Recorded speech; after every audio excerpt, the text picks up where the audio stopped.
and I see this big animal running, running to me, and I'm like, what's going on? So it obviously bites me. I'm sitting down and it just starts biting me. I hop on a table, it bit my back, it just bit me everywhere. So I was screaming. It was a whole situation. So he really did hate you, and when he finally got a chance to get you, he got you. When he saw me, he was like, bitch, I'm gonna get you. So what happened? I thought the babysitter said the daughter had the dog. She lied. She lied. The dog was home? Yeah. The dog was home. It came out the bathroom and it was home, and it bit me up. And so she's like, wait, so she knew the dog was home, and she said the dog was locked in the bedroom, and I guess she knew that the dog was in the bedroom. So, because I saw her like sliding in, sliding out of her bedroom. Okay. And then the last time she came out, it came out with her. Wow. So I guess she knew it was there and she just put it away or something. Gabrielle, how are you today? Good, how you doing? I'm good. We really appreciate you being here. I'm happy to be here. I'm excited. All right, I'm let's nervous, go. but I'm excited. Okay, it's all good. So first of all, did I say pronounce your name correctly? Yes, Gabrielle. Oh, Gabrielle. Gabrielle. Has your name ever been mispronounced ever? Yes. It has. What have you got? Gabe, but like there's like 2 L's and 2 E's, so I'm not sure how they get that. Okay. And my last name Renault, Renew, like they make up everything. Okay. So, but somebody's called you Gabriel? Gabriel, yes. But it's cool. I'm just like, yes. Like, hello. So that didn't bother you growing up? No, the people didn't really mispronounce my name that much. Mostly my last name. But okay. I'll just correct them. Okay, got it. I have older brothers, though, that went to my same schools, and they wouldn't correct anybody. So when I came along to the same schools, they would mispronounce my name. Right. And I'm just like, no, who told you that? Okay. My brothers wouldn't say anything. Right. I mean, when there's so many people, it's hard to correct everybody. You gotta think, my name is Khalid. The most common mispronunciation of my name is Khalid. So people are like, yo, Khalid, what's up? Mm-hmm. But I've been called Khalil, Kaylee, Kylie. I'm sure you've been called everything because people don't be reading. Listen, I would introduce myself to somebody and ask them their name, and they'll be like, what's your name? I'll say Khalid. 5 minutes later, they'll be like, Khalil, nice to meet you. It's frustrating. Gerald. Exactly. So, what were some of your nicknames growing up? Gabby. My mom calls me Cochinita. Wait, your mom calls you what? Cochinita? Cochinita. Okay. That's a little like Spanish nickname. Like, okay. Girls would understand. If you're Hispanic and you're a girl, your parents probably called you that. Cochinita. Got it. Gaba. My brothers call me Gaba. Okay. I just get called like sweet names, like Gabalina. Yeah, Gabelina. Who calls you that? One of my friends that I used to know, their mother used to call me Gabelina. Okay. So I got really close with their mom, so I got like a little it was like a necklace. That's Gabelina on it. Oh, really? It was like an anklet and stuff, yeah. Okay. So you got a lot of stuff that says Gabelina. I have a lot of nameplates that say Gabrielle, Gabby. Okay. One cool. has like my full name on it. My whole government. Where are you from? I was born in New York. Really? Where? Queens. In Queens, okay. Yeah, Flushing Hospital, and then we moved when I was like 5 to Cherry Hill. New Jersey. Okay. Yeah. And you grew up there. You grew up in Cherry Hill. I grew up in Cherry Hill. Yeah. How would you describe your neighborhood growing up? My neighborhood growing up was like very quiet. Okay. Very quiet neighborhood. There was there is a big like Jewish population. It was like very quiet, very like. You would just see families walking. There's not a lot going on in my neighborhood whatsoever. So lately, it's not the city? Lately it's becoming like more diverse. Like now like more families of different ethnicities have been moving in like the last couple years. Okay. So it's changed recently, but it's always kind of been the same. But growing up it was what? Predominantly white Jewish. Okay. Yeah. Okay. And lately black families have been moving in, Hispanics, like it's been more diverse. Okay. I think that's what I've been like needing because I went to like a predominantly white high school, middle school, and so that contributes to the why like I went to LaSalle. I went to like a city school for college. Okay. Because I just needed more culture. I needed more around me, like more people that I could relate to. Got it. Yeah. Got it. Okay, so you grew up so Cherry Hill, where you lived, is a suburb. So yes. not a lot going on. Not very much going on, like just like the extracurriculars I did, going to school, just different stuff like that. You would meet new people, get close to people, and I met a lot of good people. Okay. I definitely did. Okay, so you already mentioned your brothers, so you clearly are not an only child. No. Are you the youngest? I'm the youngest. I'm you the are only the youngest. girl. What's the excuse me? What's the age gap between you and your oldest brother? So there's me. My oldest brother is 31 on the 20th. He's 31. He's going to be 31. How old are you now? I'm 23. And So- the other one. So when you were 10, he was 18. Yes. Okay. And when you were 10, how old was your other brother? 12, 13. Okay, so he's more closer to you. Yes. And the older brother was like the boss. Yeah, in a way, he would be like, he was always very playful with me. He was kind of like the older brother slash like parent type figure when I was like young. Okay. And then as I became maybe like 17, 18, we just started treating each other like equals. Really? So that's how it kind of. So you felt like you caught up? Yeah, I caught up quick. Okay. Now your brother that you kind of grew up with, what was your relationship like with him? Oh my God, he used to piss me off. Like when, when we were younger. But Right. then when Why? I What did he became- do? He would just do things that were just irritating, like in my face, like whatever. He would just be obnoxious. With his finger in your face like, I'm not touching Yes. you. I'm not touching you. He's touching me. He's touching. I'm not touching you. I'm not touching you. Or like tackling me and just like I'm moving like crazy at the worst times, but I love him and we're very close. Okay. We became closer probably when I was like 16, 17. Okay. When he went away to college, that's when he stopped like the annoying brother thing. Where did and he go? He went to Rutgers. He went to Rutgers, okay, Yeah. in New Jersey. Yes. Got it, okay. So we became closer after that. He started playing a different role, I guess, after he left the house. Okay. And I guess after he couldn't see me as much, so Right. we got closer after that. Oh, wow, wow, Yeah. because he probably missed you. Yeah, he missed me, so he started being sweet to me, right? Now, so you grew up with both parents? Yes, I did. Okay. The entire time? The entire time. The entire time. Okay. To What was this day. what was your relationship like with your mom, and what was your relationship like with your dad? I'm sure you had different relationships with Yes, each. and to like overall, they've grown in like different ways. My relationship with each of them, but Okay. it's been positive overall. So So when I what- was younger, Right. Which one? Your mom and your dad? Who you gonna start with? I'm gonna start with my dad. Okay. What's your dad's name, by the way? My dad's name is Edgar. Edgar. So shout out to Mr. Edgar. Okay. Love him. Or would I say Mr. Ed? Like, how do the kids refer? Do we say Mr. Edgar or Mr. Ed? So he hates being called Ed. He doesn't like Ed. No, it's full name or nothing. No Ed. Got Nope, full name or nothing. He doesn't play around. Not with that. it. Okay. Got it. Always like a daddy's girl, especially in the beginning. I was his little girl, his only girl, so very super protective. Okay. Especially like when I was in elementary, middle school, very like on top of it when it came to me. I was definitely the child though that softened him up, made him more flexible with certain things. Because my first two brothers, like He was hard on your brothers. yeah, a little bit more like strict. With me, somehow I found a little leeway along Right. the way. So over the years, we definitely got closer. But there was a time like 15 to 17, Okay. we would just argue like there was no tomorrow. But that was normal teenage That's stuff. the classic age. That's normal. where it's Yeah, like, that's the age. Right. They start getting irritated with us. Okay. I could go to him for most things. About my personal life, I'd probably tell my father like 60% of things. He'd be on top of my grades. Like I would be able to go to him though, like for math, for different things. Like he's just really smart. So I know for practical life stuff, I could go to my dad, and like he just always knows something about something, and it's just great. My mother, that's my baby. What would I call her? Miss what? She's Magali. Her name is Magali or Maggie. People call her Maggie. Wait, but spell that though. Magali. Yeah. Magaly. Magaly. Magali. Yes. And people call her. So I would call her Miss Maggie though. You can call her Maggie, Miss Maggie. Yeah. Okay. What was your relationship like with her growing up? Always close. I could always go to my mother for absolutely anything. Okay. She's always there for me. And if she needs to tell me something, she's just gonna tell me. She's like, but like that's what you need. Like, Right. Just really close. Like, I'm very protective over them, both of my parents. Okay. And like, out of me and my brothers, I know I'm probably a little chihuahua, a little bit. Super protective, especially over my mother. Okay.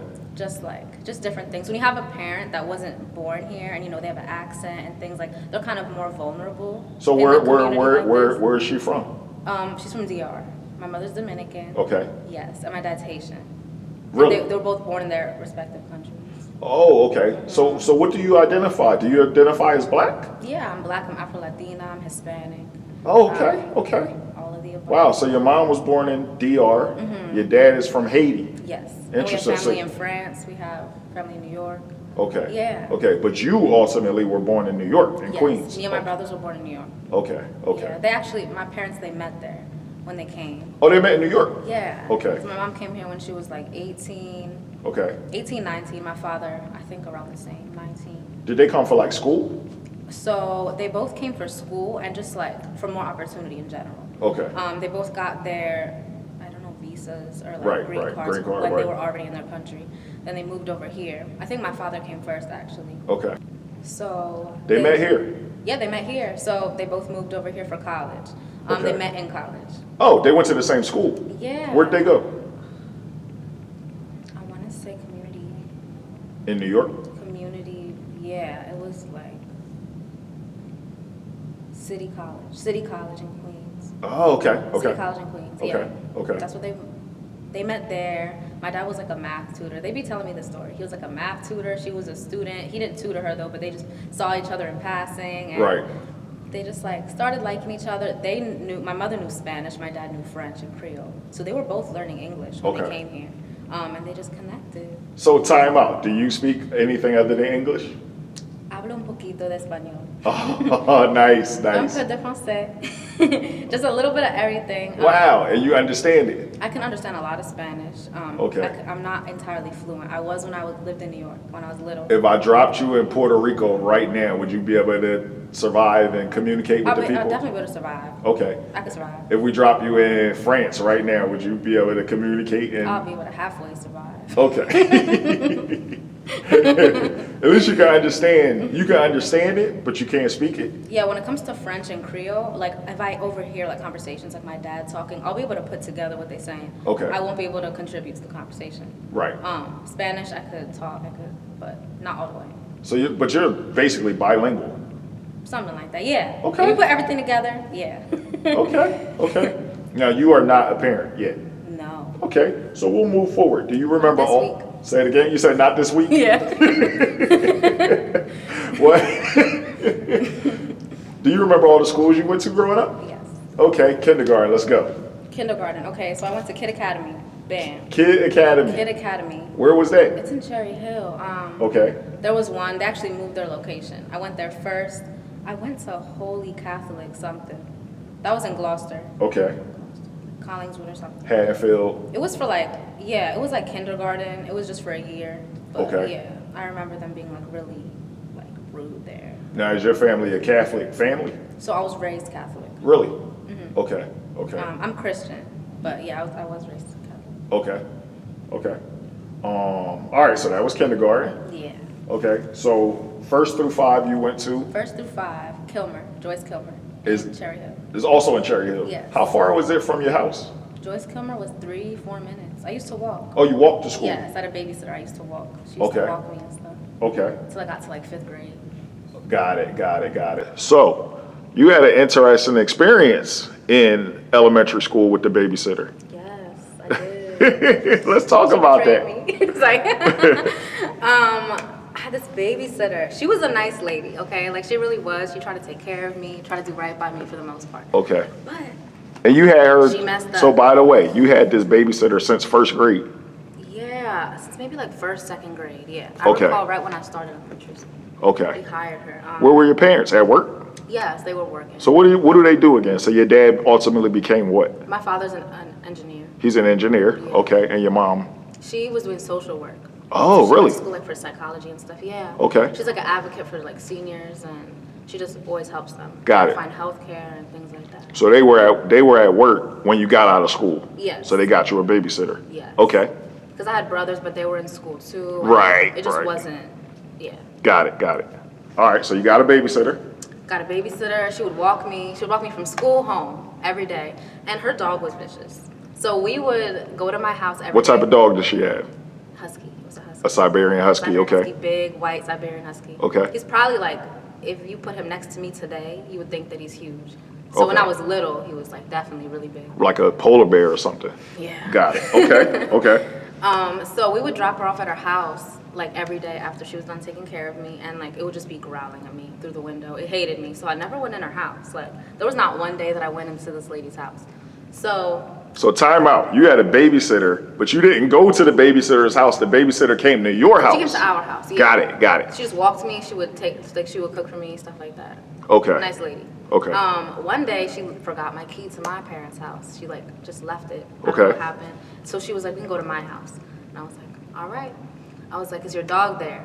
Is he there? Because, you know, she knows what the vibes was. Like, she knew that her dog didn't like me, but she told me that the dog wasn't there. She was like, my daughter took the dog, da-da-da. Like, she took the dog to, like, the vet or something. So I'm sitting in her house, and I'm eating. I'm minding my business.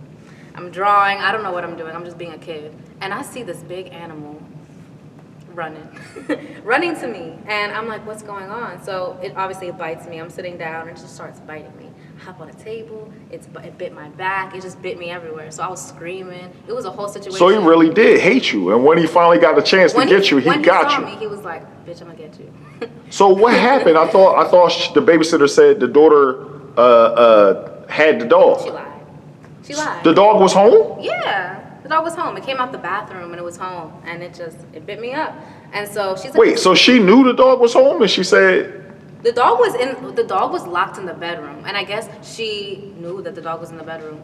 So, because I saw her like sliding in, sliding out of her bedroom. Okay. And then the last time she came out, it came out with her.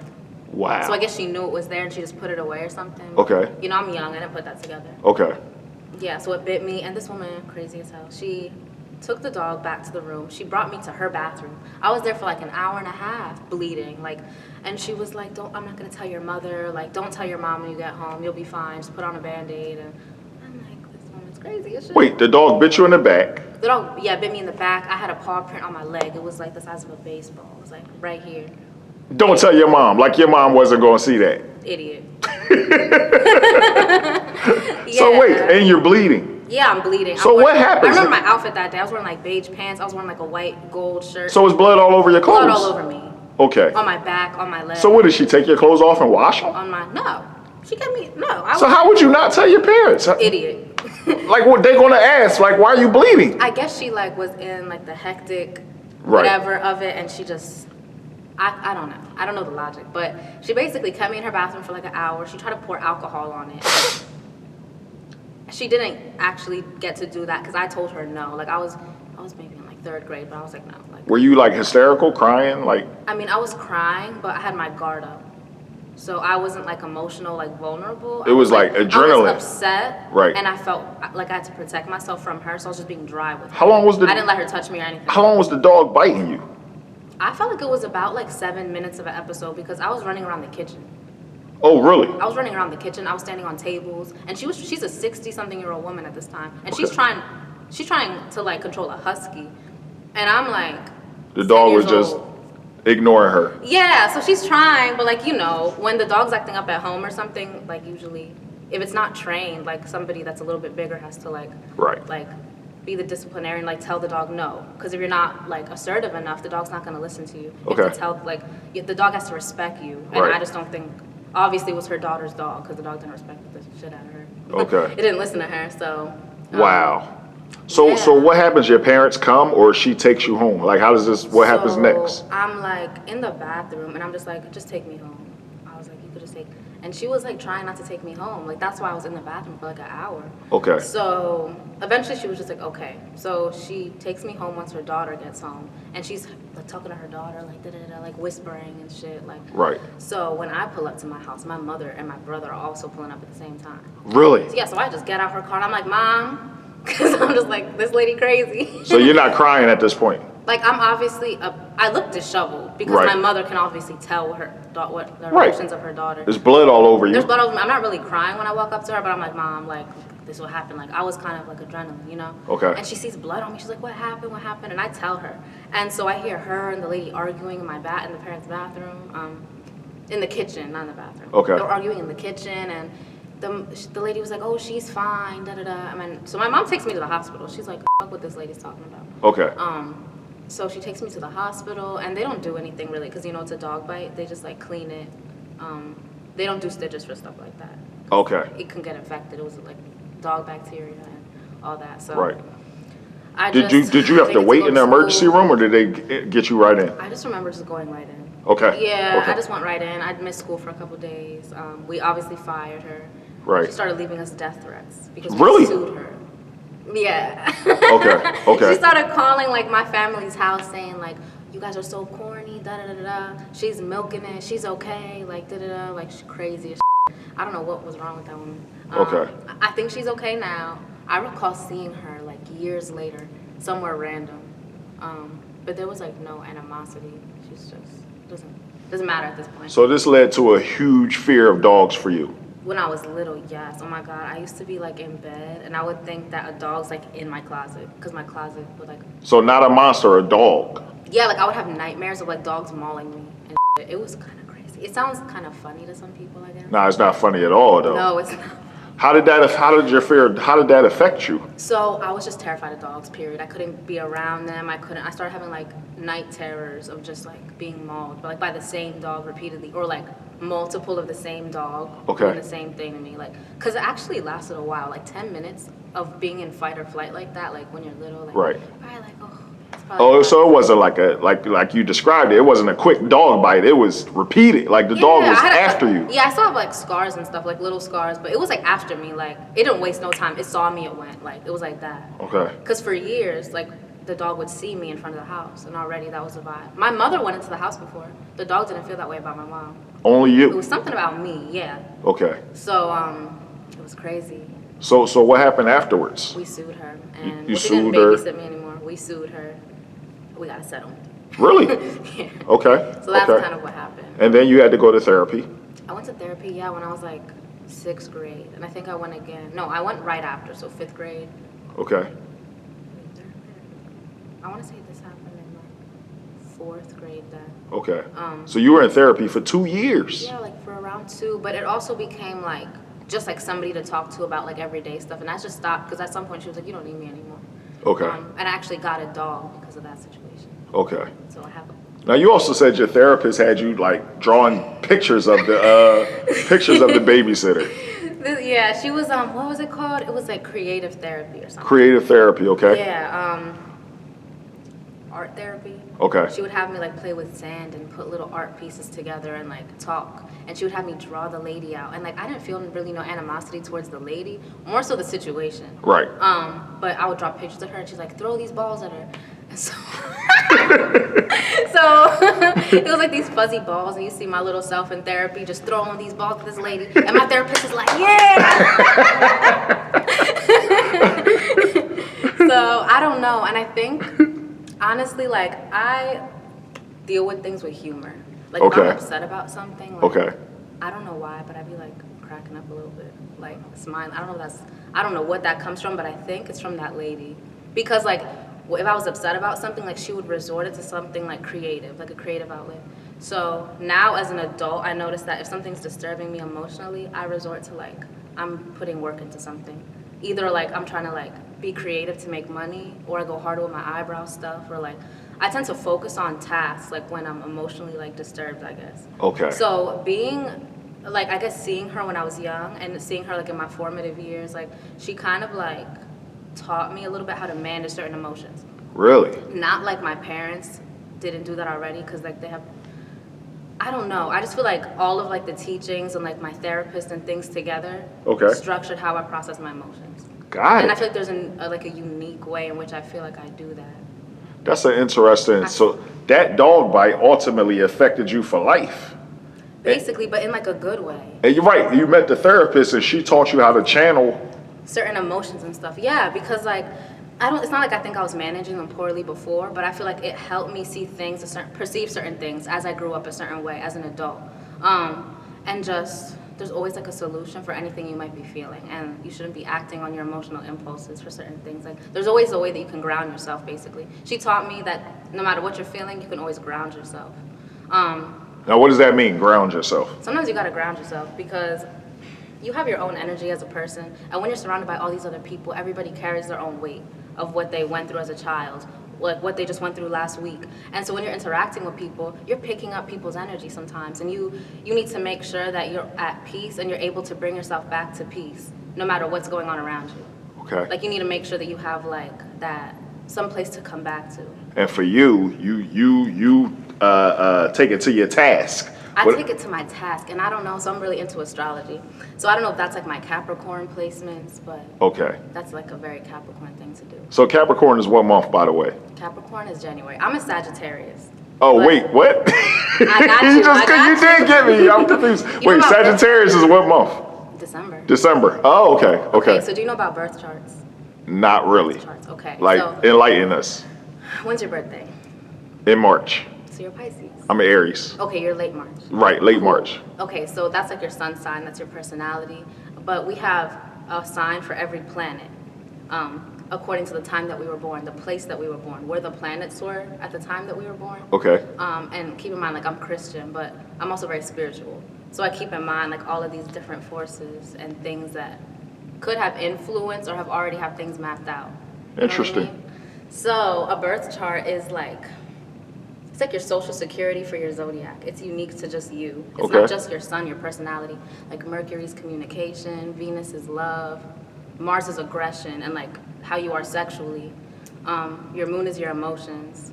So there's like a whole thing. But I have 5 Capricorn placements in the chart of like, you have like 8 placements. But here's what's confusing me. If you're a Sagittarius, how do you have Capricorn placements? So my sun is in Sag. My sun sign, my personality, how I go about things. When you talk to me, my vibe, like that's Sagittarius. Okay. Then my Mercury, Venus, love, communication, my Mars, the sex aggression, how I go about things, how I go get things. That's all in Capricorn for me in my chart. So you can have influences regardless of what your sun sign is. Ah, okay. Interesting. Yeah. Wow. Yeah. All right, so we cover elementary school ad nauseum. So where'd you go to middle school? Rosa, International. Rosa International. From 6th to 8th? Yes. Okay. First of all, do you have I got bit by the dog story in middle school? No. That was like a once in a lifetime. That was a once in a lifetime thing. Middle school was just different. Okay, how so? I think we all have that awkward middle school phase, right? Yeah, all of us. Ugly as hell. And middle school is where kids are the meanest. The worst. By far. Yeah, and for some reason, so are the like teachers sometimes. Like, it just was. Middle school was interesting. You felt like you were ugly in middle school. I feel like everybody felt like they was ugly. I just feel like middle school, like, you just like focused on like your friends in school. Like, you're not at that point where you're too much focused on yourself. Right. So you kind of be looking like anything. Okay. You know? I feel like everybody feels that way about themselves in middle school. Okay. So middle school was different. But you also like, you get to know a little bit more about yourself. I was a little bit more timid in elementary school. Okay. So when middle school came along, like you get to know yourself in a different way. You get to meet yourself when you have to deal with conflicts, when you meet a best friend, when you fall out with a friend. All of those first experiences and stuff probably happen in middle school. Okay. So middle school is a lot of firsts. Yeah, I met a guy. I interviewed a guy recently who said his first girlfriend was in middle school. I think everybody's first girlfriend, first boyfriend and stuff wasn't like, it's a lot of firsts, so you're getting to know yourself. So you love and you hate a lot of things. Okay, got it. So you make it through middle school, all the ups and downs. Yeah. And you graduate from Rosa, and you wind up going where? So when we moved here, my father wanted me to go to Kilmer, which is a lot of West Side kids. What is Kilmer? Kilmer's my elementary school. Okay, got it. A lot of West Side kids. I lived on the West Side. So how is Cherry Hill divided? East and West. It's literally just east and west. Yeah, and then there's like a middle ground, but basically. But the rumor is that the rich kids in Cherry Hill live on the east side, and the poorer Cherry Hill kids live on the west side. Is that true? If you're from Cherry Hill, you know that there's like certain apartment complexes like on the east side that maybe some poorer kids would live in, but there's really like no such thing for them. And then on the west side, there's some big houses too. So there's there's like an overall like preconceived notion about kids from each side. Okay. Yeah. Okay. So you know all those rumors. The east, like snobby kids from the east side, like da-da-da. I'm from the west side, so they think like, when you think west, they think like more diverse schools, not as good of a curriculum, better sports. Right. Stuff like that. East side is better curriculum. They suck at sports. More about themselves. Okay. But you meet all kinds of people wherever you go. So why would you make it? Right. Okay. I met some good people at East. Like we all found each other and we just stuck together. So you went to Cherry Hill East High School? I ended up going to East because when I went to Rosa and met all these East Side people, after I graduated, my father was like, go to West. He wanted me to go to West because my other brother had bad experiences at the other school. So which one is your neighborhood school? West. West is closer to your house. Yes. Got it. My one brother went to West. My one brother went to East. Really? The one that went to East had a terrible time, but also the way the school was ran, it was way less diverse than when the time I went there. It was a lot of racism. It was a lot of crazy shit when he used to go, maybe around 2005. Okay. So yeah, so my father didn't want me going there, but I just felt like I just wanted to try it out for myself. Because you knew a lot of the kids that were going there. I knew a good amount, and I also felt sure of myself around this time. Around 8th grade, I felt very confident. I like grew into myself, grew into my voice, and I just felt like, oh, because somebody else had a bad experience, it doesn't mean I will. Agree. So I wanted to just try it for myself, and I said, if I don't like it, I'll switch. Okay. It's never too late. So I went, and I met some amazing people. I have the same friends from freshman year of high school. Today? Yeah. Give them a shout out. Shout out to Kobe, Pierce, Timmy, Ari, Caitlin, Yvonne, Ashley, Shama. Okay. It's me. There's Okay. 9 of us. Okay. And then my one friend's having a baby, so we're about to have a baby. Okay. The whole He's like, squad's we having a are baby. about to have a We baby. having a baby. I heard that. Yeah. I heard that. So your overall high school experience, how was it? Overall, it was great. I feel like I learned a lot about myself. Still got to hang out with my friends on the west side. I played a sport for 1 year. I played field hockey. Field hockey. Yes. What made you pick field hockey? I just wanted to be athletic, but I was ass. Okay. I was terrible. Did you get to play? Did you ever play? Yeah, last quarter. Okay, got it. Game is over. That was the vibe. Right. But at least I tried, and honestly, going to those practices had me fit. And starting to go to those Right, at the very least, you're in shape. Yeah, I was in shape. And like before that, when I was younger, I did gymnastics. Okay. So I've always been active, but Wait, so we skipped over that. When did you do gymnastics? all through elementary school. All through elementary? All through elementary, yeah. Where'd you go? What was your program called? I went to Marshall Highland, and then I also went to Cherry Hill Gymnastics and Cheerleading. Okay. Yeah. So was anybody there like Olympic caliber? Probably other girls practicing. I don't think, that's not what I went there for. Okay. But I'm sure some girls there definitely. Maybe if I pursued it more, really dedicated myself to it. But since I was little, I have all these interests. I'm somebody that dabbles into a lot of things. Okay. And I could get far with a good amount of them, but I don't think there's one thing that I just did and that's just what I do. Right, like somebody's like, yo, I've been doing this since I was in 2nd grade and I'm in 12th grade now. Yeah, like, if that's the case, there's like 3 other things that I've been dabbling in. Okay. Yeah. Okay. So okay. I never really stuck with it because I just wanted to do other So stuff. you tried out a sport. What else did you do in high school? In high school, I tried out a sport. I got to know what career path I wanted to get on. Really? Yeah. When I was a sophomore, that's kind of how I found out about what I wanted to do. But looking back, Did you have a certain class? No. So one of my best friends, his mother, suggested to me about speech pathology, and that's when I was like not sure what I wanted to go to school for furthering my education. Okay. I just wasn't sure. Like I know I wanted to help people, but since COVID has happened and looking back on everything, I just feel like we got to change the pace. What I wanted then, it could be what I want now, but I just feel like life is so complex and stuff changes so quickly that even if I don't do what I was set on, there's so many other amazing things that I could dabble in. Okay. Because I do have 2 more years of schooling left to do. But then you see in the state of the world how stuff is right now. Right. And it's like, what do you really want to invest your time in? Okay. So, yeah. So sophomore year of high school, your friend's mom suggested, just out of the blue, suggested speech pathology? She was like asking me like thought-provoking questions. She was trying to figure out what would you like to do, what are you into, and that's just a job that she told me. She said, I know somebody, they make really good money. She was like, it's something that you should look into. So what exactly is speech pathology for somebody who doesn't know? A speech pathologist is also known as a speech therapist. If you go to like rehabilitation centers, you'll usually see like a PT, an occupational therapist, speech. So basically, if you have swallowing disorders, that's who you go to, a speech impediment. If you get a traumatic brain injury and your speech is delayed, or you have selective mutism, which is you have so much like emotional trauma sometimes that you don't even want to speak, or you choose who you want to speak to, and you just kind of are mute temporarily. Things like that. So it's very psychological, it's physical, and I just thought it was so interesting. And Why does that interest you?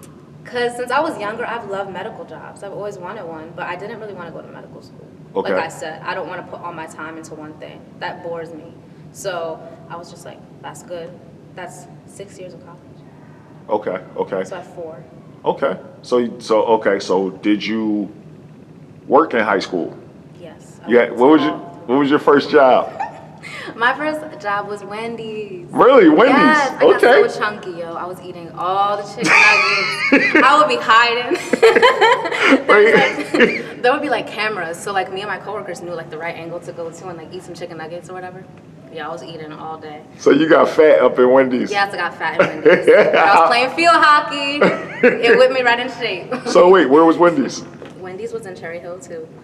All my jobs when I was younger was like in like a 10-minute radius of me. Okay. So my first job was Wawa. No, my first job was Wendy's. Like First job was Wendy's. I worked there for a year. I Right. applied. My dad was like, "You don't need a." My father, like my parents, have always like tried to do the best for me, and like I really just wanted a job around this age, and they were just like, "Focus on school. Remember, you're going to college. Like you don't need to be working." Da da da. But right when I knew I could have a job, I just wanted to. Like I wanted to talk to people and make money. So by the way, in your house growing up, college was a thing. College was mandatory or college was expected? I'm curious. College was definitely expected. Okay. College. So my two older brothers have dabbled with college. They've done a good amount of college, so both of them. I was the first to graduate out of me and my siblings. Really? But they both definitely have went to college and are like in and out and stuff. Okay. Yeah. Okay. So high school was a great experience for you. Yes. What about boys? Were you concerned with boys, or did you like how did that work out? So Did you have relationships? Because I'm thinking like you know how like I've interviewed a lot of women who Yeah.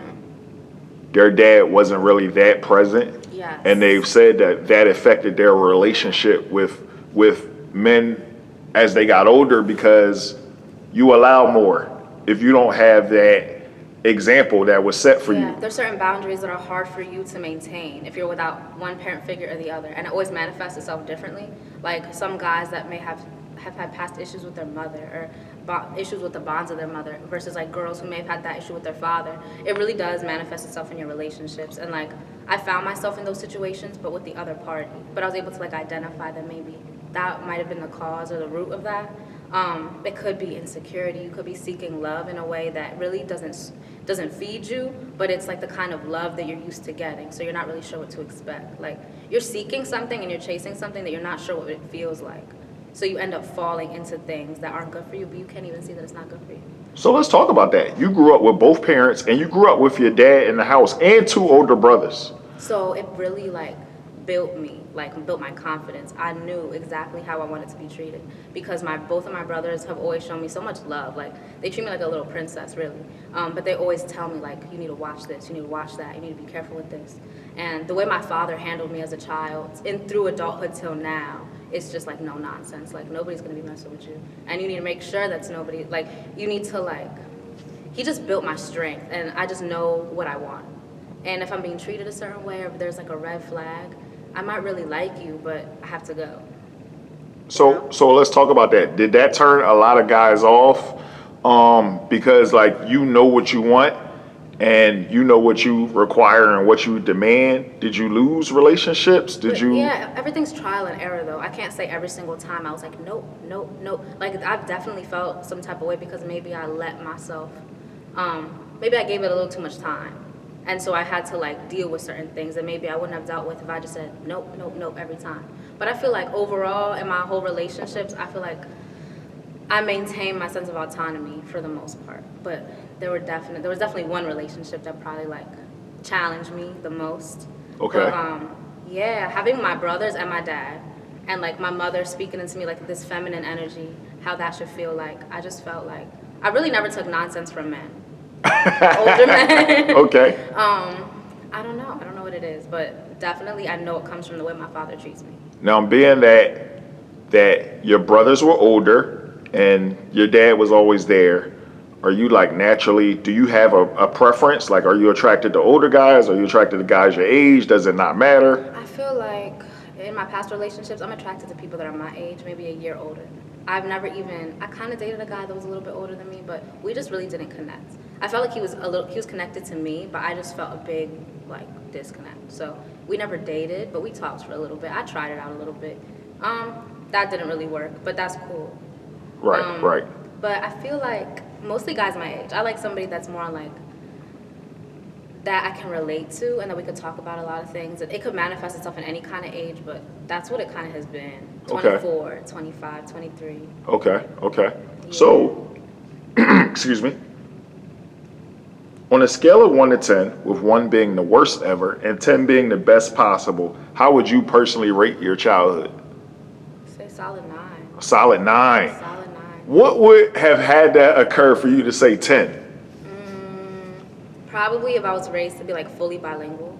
That's Oh, such a small okay. thing. Like I had a great childhood. Like I didn't really deal with like too much trauma, thank God. But I feel like God has given me tools to be around people that maybe have been through certain things. And like I don't know, the kind of friendships that I find myself in, the kind of conversations with random people that just happen at the perfect moments. There's always like a lot of love to give. So I feel like because of my childhood and because of the way that it was, God just like put in me a lot of love, understanding, patience. And I feel like I try to like put that back into the world because there's so much missing from so many relationships. And I know maybe I had a lot of things missing too in certain ways, but I try to like utilize what I have to like put it out there. Do you have a worst childhood day or time period that you would like to forever forget?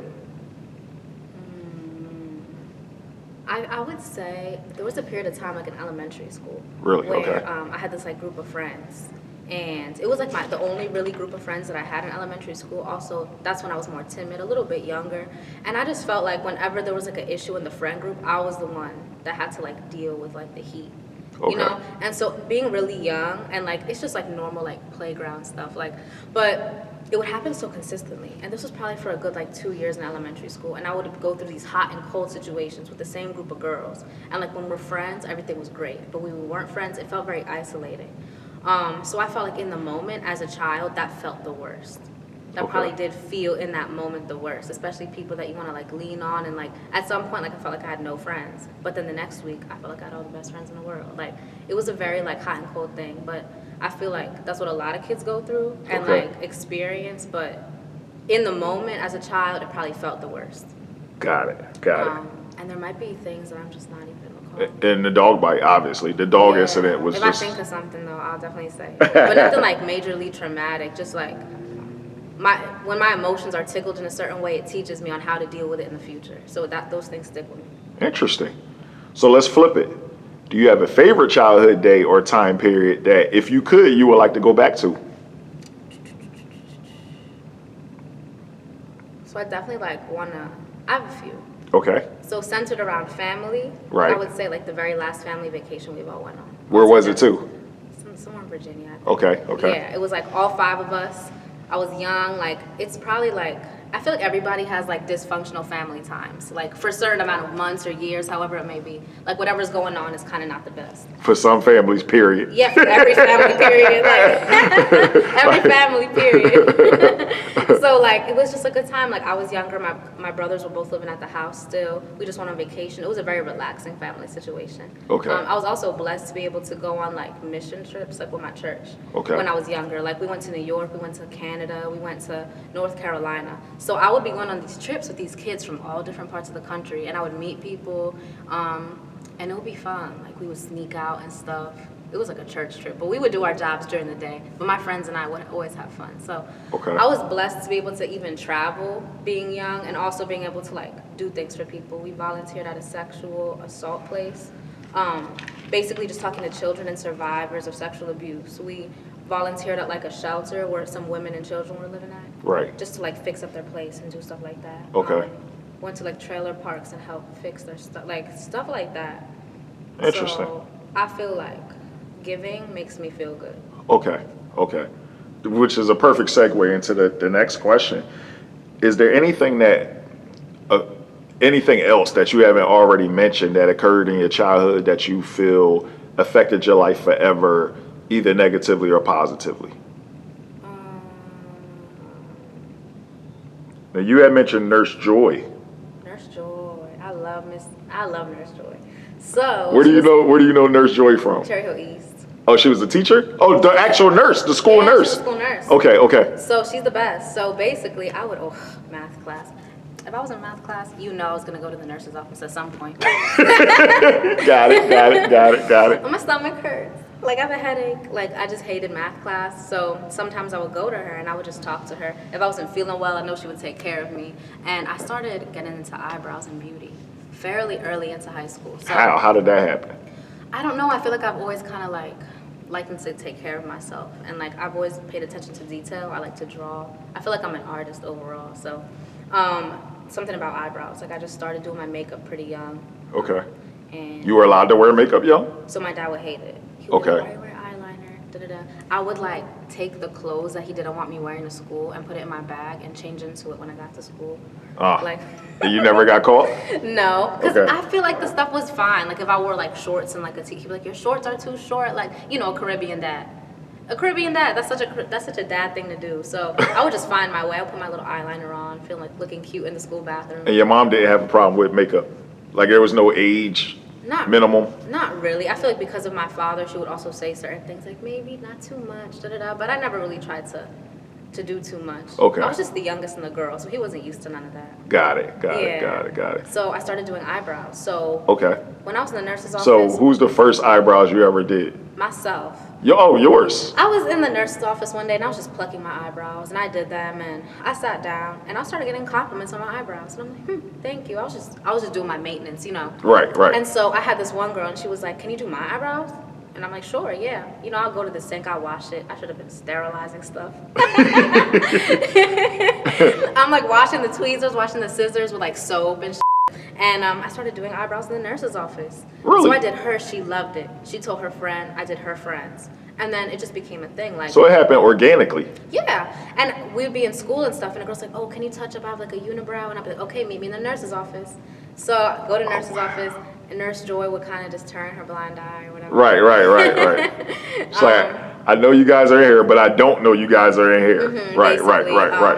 Yeah, she had to do her job, you know, tell me that, well, you gotta go back to class. But that's really where it started. So it became like boys, girls, everybody. You were doing boys' eyebrows? Yep, I remember the first. Boys were coming to you asking you to do their eyebrows? One of my first 5 people was a boy.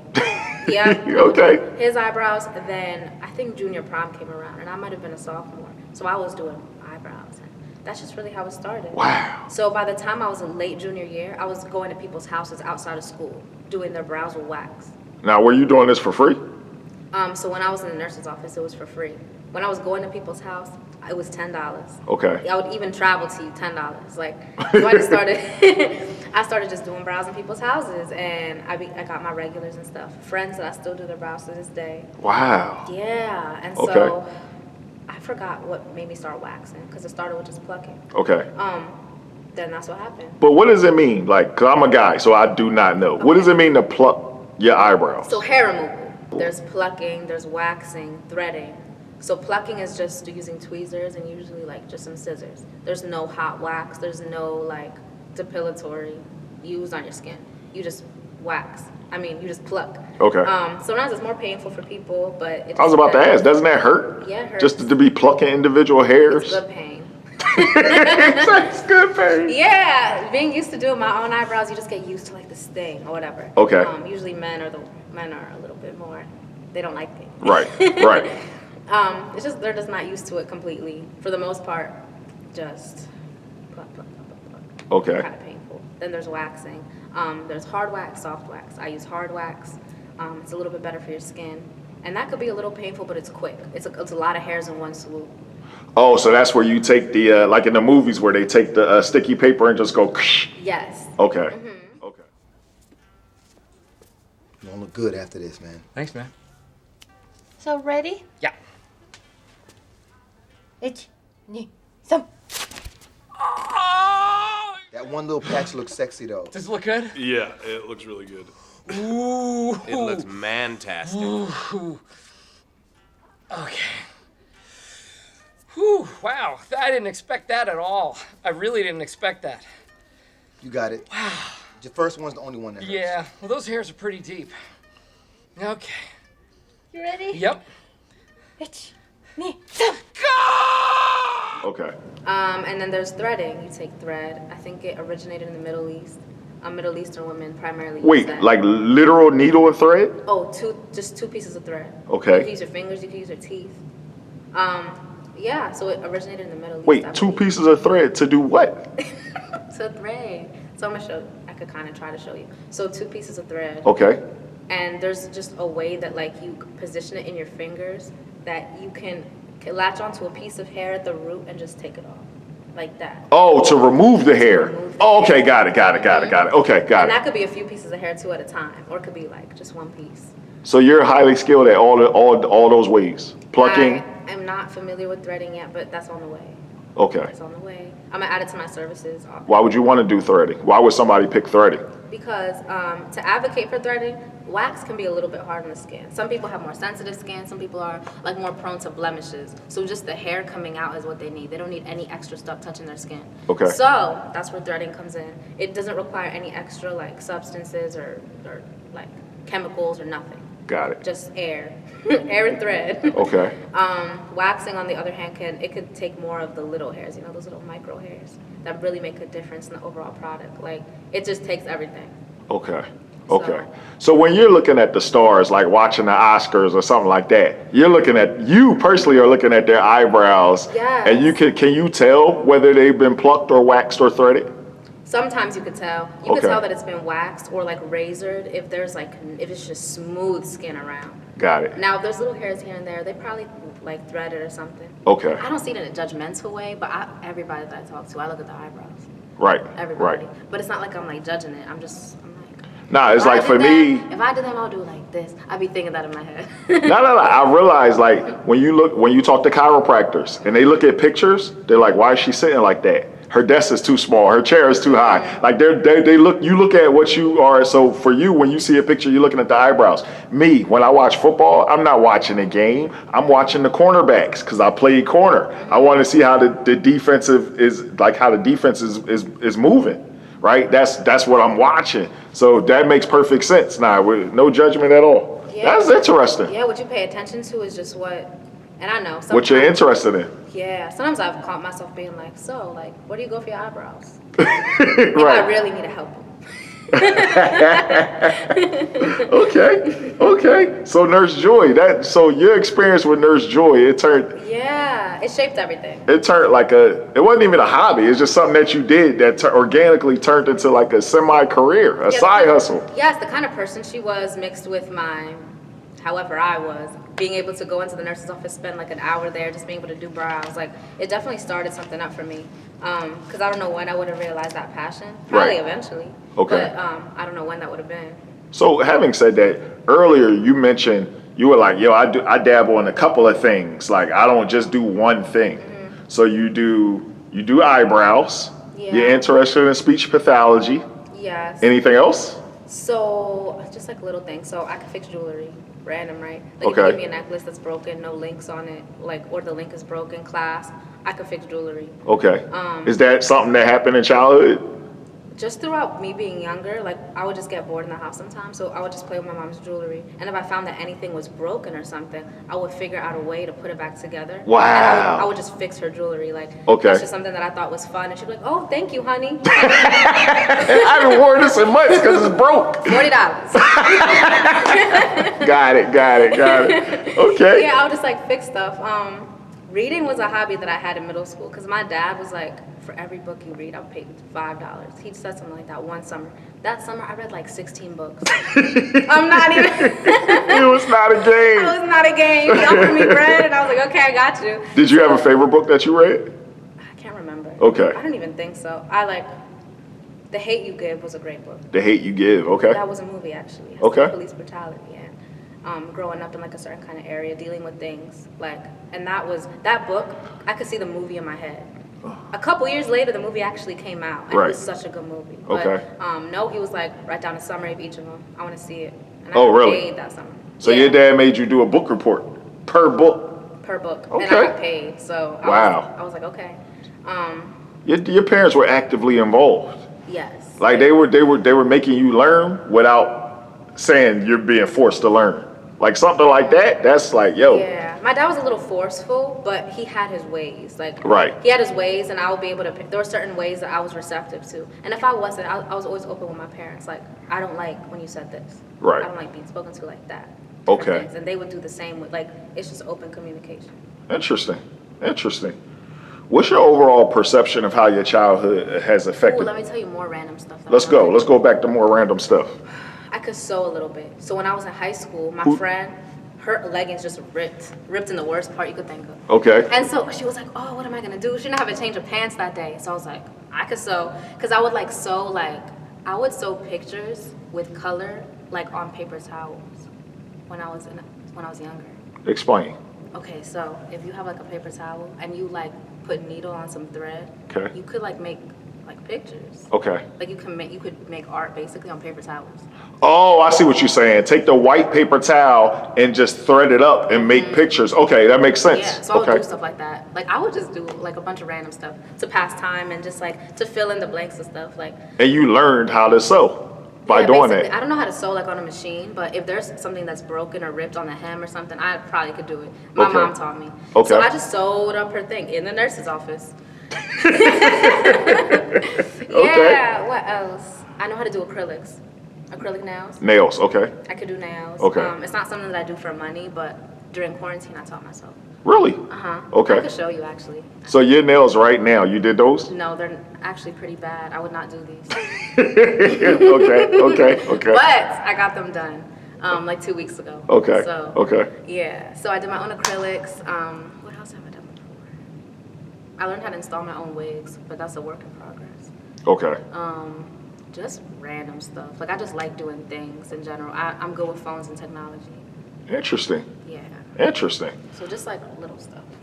With all that being said, what's your overall perception of how your childhood affected your life? Like, who is the Gabrielle of today?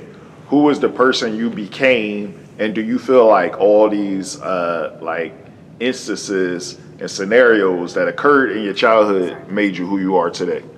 Yes, I just feel like I can't really pinpoint everything together, but I just know that with every like situation I've been in and the people I've interacted with, it's just like an overall feeling of understanding. Like when I meet people and I connect with somebody, my goal is to like I don't know, like I want to understand who I'm talking to, and like I want people that are close to me to feel safe with me, and I just feel like it usually ends up like that. Like I like relationships and like vibes with people that I could be comfortable and so can you. So like when I meet somebody, and whether it's for business, for work, a coworker, or like maybe a patient when it comes to work and stuff, like with speech, I've always just want to get on the same page as somebody. Like it's never coming from up here, and I'm not going to talk to you like you up there.